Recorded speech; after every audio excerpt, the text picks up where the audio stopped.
오늘 하나님께서 우리에게 주시는 말씀은 베드로전서 1장 18절로 25절입니다. 신약성경 378페이지 베드로전서 1장 18절부터 25절까지 다 같이 일어나셔서 한 절씩 교독하여 봉독하도록 하겠습니다. 너희가 알거니와 너희 조상이 물려준 헛된 행실에서 대속함을 받은 것은 은이나 금같이 없어질 것으로 된 것이 아니요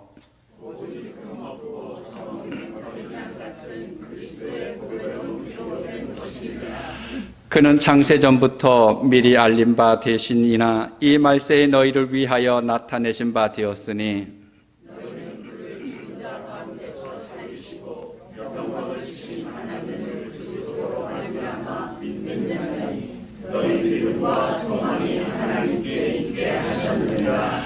너희가 진리를 순종함으로 너희 영혼을 깨끗하게 하여 거짓이 없이 형제를 사랑하게 이르렀으니 마음으로 뜨겁게 서로 사랑하라. 너희가 거듭난 것은 썩어지시려 된 것이 아니요 썩지 아니하시려 된 것이니 살아있고 항상 있는 하나님의 말씀으로 되었느니라. 그러므로 모든 육체는 풀과 같고 그 모든 영광은 풀의 꽃과 같으니 풀은 마르고 꽃은 떨어지되 오직 주의 말씀은 세세토록 있도다 하였으니 너희에게 전한 복음이 곧 이 말씀이라. 아멘. 자리에 앉아주시기 바랍니다. 데이빗 플랫 목사님이 쓴 레디컬이라고 하는 책이 있습니다. 화면에 나오는데요. 그 색감에서 느껴지는 것처럼 이제 과격하게 느껴지는 말들이 많이 있습니다. 처음 저 책을 제가 선물을 받았는데 책 전체가 저것보다는 좀 더 진하죠. 더 진하게 빨갛게 가까운 책을 받으면서 이게 뭐야? 라고 하는 생각이 들었습니다. 근데 이 책에 이런 내용이 있습니다. 이 저자가 교회 안에 침투한 성공신화 많이 들어보셨죠? 이것을 하나님의 축복이라고 포장해온 현대 교회를 향해서 돌이키라 라고 강력하게 선포합니다. 사실 이 플랫 목사님도 대형교회 목회자였습니다. 승승장구하고 있었는데 어느 날 아시아의 비밀 지하교회를 방문하는 기회가 있었습니다. 그곳에 가서 보고는 충격을 받았어요. 강한 도전을 받았습니다. 지하교회를 보니까는 넉넉한 재정과 다양한 은사, 아니면 또 많은 사역자와 화려한 건물을 가지고 있는 자기 자신의 교회와는 너무나 달랐습니다. 어떻게 이럴 수 있을까 생각될 정도로 차이가 많이 났습니다. 지하교회는 음향 시스템이나 아니면 악기를 연주하는 찬양팀은 고사하고 푹신한 의자조차도 없었습니다. 여름인데도 냉난방 장치가 하나도 작동되지 않고 오직 하나님의 말씀만으로 깊은 만족을 얻고 있었습니다. 그가 교회로 돌아와서 주일 예배를 인도하기 위해서 강단에 섰는데 눈앞에 펼쳐지는 그 광경은 지하교회와는 너무나 달랐습니다. 바로 얼마 전까지는 예배가 침침한 한쪽 구석방에서 진행이 됐는데 자신이 지금 바라보고 있는 그 교회는 오페라 극장 못지않을 만큼 화려한 조명시설을 갖추고 있는 그런 대강당이었습니다. 교인들은 먼 거리를 걸어서 오거나 자전거를 타고 오는 사람은 하나도 없고 또 수만 달러씩 하는 자동차를 타고 다들 교회로 모여듭니다. 생명의 위협을 무릅쓰고 찾아온 사람은 아무리 눈을 씻고 찾아봐도 없습니다. 지구의 다른 한쪽에 있는 믿음의 형제 자매들과 비교하면 언제부터인지 신앙의 급징적인 요소들을 잃어버리고 그 빈자리를 안락한 것들로 채워버린 것은 아닐까라고 하는 그런 생각을 가지게 됐다고 합니다. 플랫 목사님이 보았던 지하교회는 오직 하나님의 백성들과 오직 하나님의 말씀만이 있었을 뿐입니다. 그래서 플레 목사님이 이런 생각을 해봤다고 그럽니다. 말씀만 있으면 더 바랄 것이 없다고 생각하는가? 만약 교회가 가지고 있는 멋진 음악이나 푹신한 의자를 치워버리면 어떻게 될까? 커다란 스크린을 다 떼어버리고 무대 장식을 없애버린다면 어떻게 될까? 에어컨을 끄고 편의시설을 모두 철거한다면 어떻게 될까? 그래도 과연 성도들이 말씀을 사모하는 한결같은 마음으로 예배당에 몰려올까? 이런 생각을 하다가 그 질문에 대한 답을 한번 찾아보기로 했습니다. 그래서 관심을 끄는 모든 장치를 다 떼어버리고 또 불편한 환경을 만든 다음에 하나님의 말씀을 공부하는 그 모임을 계획하고 광고하고 또 교인들을 초청을 했습니다. 당일날 과연 얼마나 많은 사람들이 교회로 몰려올까라고 하는 가슴 졸이는 마음으로 기다리고 있었는데 첫 번째 모임에서 무려 1,000명이 넘는 사람들이 몰려왔다 그럽니다. 의자가 없으니까 어떻게 됩니까? 바닥에 쪼그려 앉아 있어야 되죠. 그렇게 앉아서 그 하나님의 말씀을 가만히 듣고 있는 것으로 충분했다라는 겁니다. 그들을 지켜보던 플레 목사님은 한없이 감격스러웠다라고 말합니다. 근데 여기서 끝나지 않고 한 가지 더 제안을 하게 됩니다. 단 1년만이라도 세상에서 추구하는 성공을 쫓는 것보다 주님의 명령에 순종하는 삶이 가능할까? 라고 하는 것을 한번 검증해 보고 싶어졌습니다. 그래서 성도들하고 그것도 계획하고 또 진행을 했는데 저자는 책에서 자신과 성도들이 체험했던 5가지 실험적인 시도를 재현하게 됩니다. 다음 화면에 나오게 되는데요. 자신을 위한 기도를 뛰어넘어 전 세계를 위해 기도하는 것, 말씀 전체를 샅샅이 읽는 것, 쓰고 남은 돈이 아니라 먼저 떼어서 필요로 하는 곳에 사용하는 것, 단계 선교나 고아원 봉사 등 자신을 필요로 하는 곳에 찾아가 섬기는 것, 복음적인 교회에 헌신하는 것. 이런 내용을 가지고 한번 실험을 해봤는데 이 실험을 진행하면서 이 목사님은 자기 자신뿐만 아니라 실험에 참여했던 성도들의 신앙과 인생이 뿌리째 변하고 거듭난 모습을 발견했다라고 이야기합니다. 그래서 한번 여러분들도 해보십시오 라고 도전합니다. 복음이야말로 가장 레디컬한 것이라고 이야기하면서 자기 중심적인 신앙에 머물러 있었던 현대 그리스도인들에게 이 복음의 급진적인 요구에 응해야 한다는 거예요. 말씀을 듣는 것으로만 끝나는 것이 아니라 이 복음이 내 안에 들어와서 나의 뭔가를 바꿔가기를 요구한다 그러면 우리는 순종하면서 살아가야 한다라고 이야기합니다. 그리고 예수를 믿는다고 하면서도 늘 마음 한편이 답답한 그리스도인들에게 거룩한 방향으로의 전환, 바로 거듭남이 필요하다라고 강조합니다. 정말 내가 거듭났느냐? 내가 정말 하나님의 택함을 받은 사람이 맞느냐라고 하는 것을 확신해야 한다라는 겁니다. 여러분, 진정한 거듭남은 십자가에 있습니다. 철저히 하나님을 믿고 순종하고 헌신할 때 이 거듭남이 가능합니다. 사도 베드로가 쓴 편지는 몇몇 특정한 사람이나 아니면 특별한 지역에 있는 교회에 보내는 것이 아닙니다. 흩어진 나그네라고 이야기합니다. 예수를 그리스도를 믿는다고 하는 그 이유 하나만으로 핍박을 받고 곳곳으로 흩어진 사람들에게 보내는 편지입니다. 다르게 표현하면 예수 그리스도를 향한 그 믿음 때문에 고난을 겪고 있는 사람들을 위로하는 편지가 바로 베드로서입니다. 그래서 베드로전서 1장에 보게 되면 고난의 목적이 무엇인지를 먼저 이야기합니다. 1장의 핵심 구절이 7절인데 우리 7절을 함께 읽도록 하겠습니다.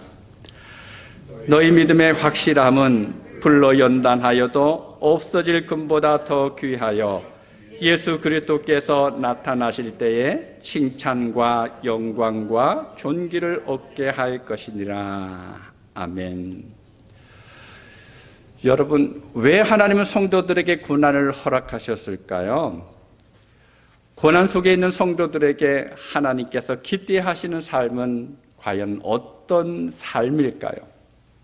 먼저는 성령께서 우리를 거듭나게 하셔서 살아있는 소망을 가지게 하시는 것입니다. 그래서 고난 속에서도 우리가 산 소망을 누리는 삶을 살도록 하셨습니다. 또 하나는 고난 속에서 하나님을 닮아 거룩함, 성결함을 이루는 삶을 살아가게 되기를 기대하십니다. 이것을 지난 시간까지 이야기했습니다. 그리고 나서 오늘 우리가 읽은 본문에서 우리의 구원이 어떻게 이루어졌는지, 그리고 어디에서 우리가 구원받았는지, 또 구원받은 하나님의 백성이 어떤 삶을 살아가야 하는지를 이야기해 주고 있습니다. 신학자이면서 목회자인 스프롤 목사님이 이런 이야기를 했습니다. 믿음은 거듭남의 원인이 아니라 그 열매다.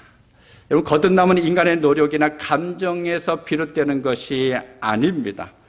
오직 성령의 은혜 안에서 이루어지는 것입니다. 근데 우리는 흔히 믿음이 먼저라고 이야기합니다. 먼저 믿어야 한다라고 생각하고 또 그렇게 말하기도 합니다. 그런데 성경을 가만히 읽다 보게 되면 이 믿음은 새 생명, 거듭남의 열매다라고 하는 것을 분명하게 가르쳐주고 있습니다. 여러분, 참된 믿음은 우리 안에서 자라는 구원의 증거이지 나 스스로가 만들어내는 것이 아닙니다. 내가 믿어야지라고 작정했기 때문에 이루어지는 것이 아니다라는 것입니다. 마음속 깊은 곳에서 성령의 변화가 일어날 때 믿음은 자연스럽게 열매처럼 열려지게 됩니다. 여러분, 믿음의 삶은 예수 그리스도의 보배로운 피로 말미암아서 대속함을 입은 사건으로부터 시작이 됩니다. 우리가 구원받을 때 믿음이 시작됩니다. 교회에 나올 때부터 믿음이 시작되는 것이 아닙니다. 교회에서 직분을 받거나 어떤 일을 행할 때 믿음이 시작되는 것이 아닙니다. 참된 믿음은 예수 그리스도의 대속함을 체험하는 것에 있습니다. 오늘 저와 여러분은 이 대속함을 받았기 때문에 믿음의 삶을 살아가고 있는 것입니다. 자, 그러면 우리는 어디에서 대속함을 받았을까요? 사도 베드로는 그리스도인들이 어디에서 대속함을 받았는지 오늘 본문에서 두 가지를 말을 합니다. 먼저는 헛된 행실에서 대속함을 받았다라고 이야기합니다. 본문 18절 우리 함께 읽겠습니다. 너희가 알거니와 너희 조상이 물려준 헛된 행실에서 대속함을 받은 것은 은이나 금같이 없어질 것으로 된 것이 아니요. 현대인의 성경에 보니까 이렇게 번역했습니다. 여러분도 알고 있겠지만 여러분의 조상들이 전해준 무가치한 생활 방식에서 여러분이 해방된 것은 은이나 금과 같이 없어질 것으로 된 것이 아니라. 그럼 우리가 어디에서 대속함을 받았다고 말합니까? 헛된 행실, 무가치한 삶의 방식에서 대속함을 받았다라고 이야기합니다. 예전 성경에는 이 말을 망령된 행실이라고 그렇게 번역을 했었습니다. 이 단어의 헬라어 성경을 찾아보니까 아무리 해도 소용이 없는 공허한 행위, 헛된 행위라고 하는 그런 뜻을 품고 있습니다. 사무엘상 12장 21절에 보면 사무엘 선지자가 하는 이야기가 있습니다. 돌아서서 유익하게도 못하며 구원하지도 못하는 헛된 것을 따르지 말라. 그들은 헛되니라 라고 말합니다. 분명히 분주하게 많은 일들을 하고 있는데, 바쁘게 이런저런 일들을 행하면서 살아가고 있는데 그것으로 하나님께서 원하시는 결과는 없다라는 것입니다. 내 나름대로 열심을 가지고 나갔는데 가서 보니까 거기에 하나님의 뜻은 없다라는 겁니다. 바로 헛된 행실이라고 이야기합니다. 그런데 여기서 사도 베드로는 이 헛된 행실, 무가치한 생활 방식을 조상으로부터 물려받은 것이다 라고 표현합니다. 그럼 조상이 물려준 것이 무엇입니까? 이스라엘 백성들의 조상들이 물려줬던 것이 무엇입니까? 이들은 분명히 하나님을 이야기했습니다. 율법을 이야기했습니다. 하나님의 계명을 가르쳤습니다. 그런데 하나님을 따른다고 하면서도 하나님을 경외하지 않았다라는 거예요. 율법을 붙들고 살아가고는 있었는데 하나님을 사랑하지는 않았습니다. 자기 유익에 따라서 우상 앞에 엎드리는 것입니다. 이러한 것은 구원받을 수 없는 헛된 행실이다라고 말합니다. 세상의 사람들은 대부분 이런 삶을 살고 있습니다.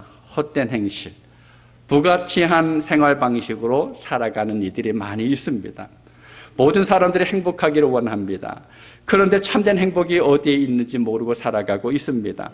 모두가 다 잘 살기를 소망하면서 살아갑니다. 그런데 정작 잘 사는 길이 어디에 있는지를 모르고 있다는 겁니다. 그러면서 물질만 바라보며 살아갑니다.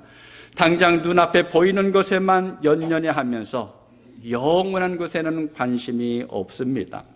바로 헛된 삶이라고 이야기합니다. 우리도 그런 무가치한 것에 매달려서 삶을 살아가고 있었습니다. 그렇게 살고 있었는데 그런데 어떻게 되었다라고 말씀합니까?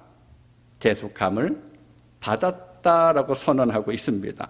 무가치한 삶 속에서 더 이상 묶이지 않고 해방됐다라는 겁니다. 구원받았다라는 이야기입니다. 더 이상 헛된 행실, 무가치한 삶의 방식을 따라가지 않아도 됩니다. 이제는 우리는 그리스도 안에서 참된 삶이 무엇인지를 볼 수가 있습니다. 우리가 가야 할 길이 어디인지를 찾을 수가 있다는 거예요. 우리는 헛된 행실에서 대속함을 받은 사람들입니다. 그리고 두 번째로는요, 노예에서 풀려난 것입니다. 신약성경 헬라어를 보게 되면 대속함을 말하는 단어가 3개가 있습니다. 그런데 오늘 본문에 사용된 단어는 루트로마이라고 하는 단어를 쓰게 되는데 이 뜻은 무엇인가 하면 아주 비싼 값을 지불하고 노예를 샀습니다. 근데 노예를 사서 집으로 데려가서 노예로 부리는 것이 아니라 그 노예를 향해서 이렇게 말합니다. 이제부터 너는 자유야 라고 하면서 풀어주는 것, 이것이 루트로마이라고 하는 대속함이 가지고 있는 의미입니다. 그러니까 본문에서 말하는 대속함은 자유롭게 하기 위해서 비싼 대가를 지불했다라는 겁니다. 주님께서는 우리를 자유롭게 하시기 위해서 값비싼 것을 대가로 지불하셨습니다. 요한복음 8장 34절과 36절을 보면 예수께서 대답하시되 진실로 진실로 너희에게 이르노니 죄를 범하는 자마다 죄의 종이라. 그러므로 아들이 너희를 자유롭게 하면 너희가 참으로 자유로우리라 라고 말씀하셨습니다. 사람들은 자유를 말합니다. 나는 이렇게 살 거야 라고 하면서 나름대로 계획하면서 살아갑니다. 그런데 하나님께서 보시니까, 하나님께서 바라보시니까 인간은 죄에 얽매여 있는 종이라는 겁니다. 노예 상태로 살아가고 있다라고 말씀합니다. 우리는 죄의 노예로 살아가고 있었습니다. 디도서 3장 3절 우리 함께 읽겠습니다. 우리도 전에는 어리석은 자요 순종하지 아니한 자요 속은 자요 여러 가지 정욕과 행락의 종노릇한 자요 악독과 투기를 일삼은 자요 가증스러운 자요 피차 미워한 자였으나 예수님을 만나기 이전에 인간의 죄된 상태가 어떠한지를 신랄하게 묘사하고 있습니다. 우리도 전에는 그렇게 살아왔었습니다. 우리 안에는 육신의 정욕과 안목의 정욕과 이생의 자랑으로 가득했었습니다. 잘못된 욕망을 만족시키기 위해서 욕심에 매여 있었습니다. 나는 아니라고 생각했는데 종노릇하면서 살아오고 있었다라는 거예요. 그런데 그랬던 우리를 아들이신 예수님께서 자유롭게 하셨습니다. 우리가 찾아오신 예수 그리스도를 만났을 때 그로 인하여서 가장 영광스러운 사실은 우리가 바로 이 죄악에 노예된 상태에서 대속함을 받았다라는 거예요. 우리가 거듭났다라고 하는 것이 가장 큰 영광입니다. 그래서 사도 베드로는 나그네처럼 세상을 살아가고 있는 그리스도인들에게 이렇게 선언합니다. 너희가 알거니와 너희 조상이 물려준 헛된 행실에서 대속함을 받은 것은 너희는 대속함을 받은 사람이다 라고 말합니다. 여러분, 그리스도인이 누구입니까? 누구를 그리스도인이라고 말합니까? 그리스도에 의해서 대속함을 받은 사람입니다. 죄로부터 자유함을 받은 사람입니다. 거듭난 사람입니다. 그렇다면 어떻게, 무엇으로 거듭나게 되었을까요? 우리가 죄의 종은 가운데 있었는데 그런 우리를 그리스도께서 무엇으로 대속하셨습니까? 첫째는 보배로운 피로 된 것입니다. 종교개혁자 중에 선구자가 된 마틴 루터가 있습니다. 이 마틴 루터가 수도원에 있을 때 어느 날 꿈을 꾸었는데 꿈에 마귀가 나타나서 한 책을 펴서 보여주더라는 겁니다. 이제 가만히 보니까 자기 자신이 어릴 때부터 지었던 죄가 거기에 낱낱이 다 기록이 되어 있습니다. 그때 마귀가 루터에게 묻습니다. 여기에 기록된 것이 사실이냐? 그러니까 루터가 그렇다라고 이야기하니까 내가 이런 더러운 죄를 짓고도 구원을 얻을 수 있을 것으로 생각하느냐라고 묻습니다. 그 말을 듣고 순간 주눅이 들고 낙심이 됐습니다.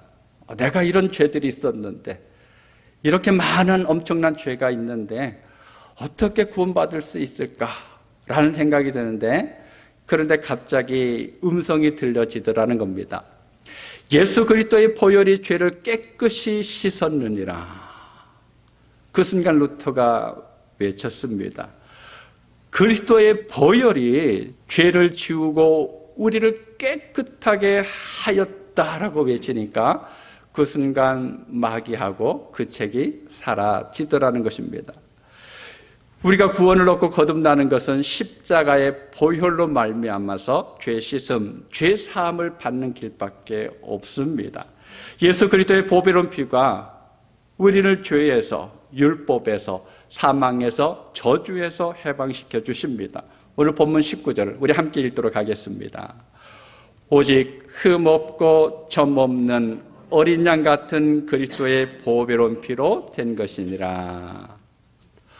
헛된 생활로 겹겹이 쌓여있는 죄악으로부터 대속함, 이 구원은 은이나 금같이 썩어져 없어질 것으로 되는 것이 아닙니다.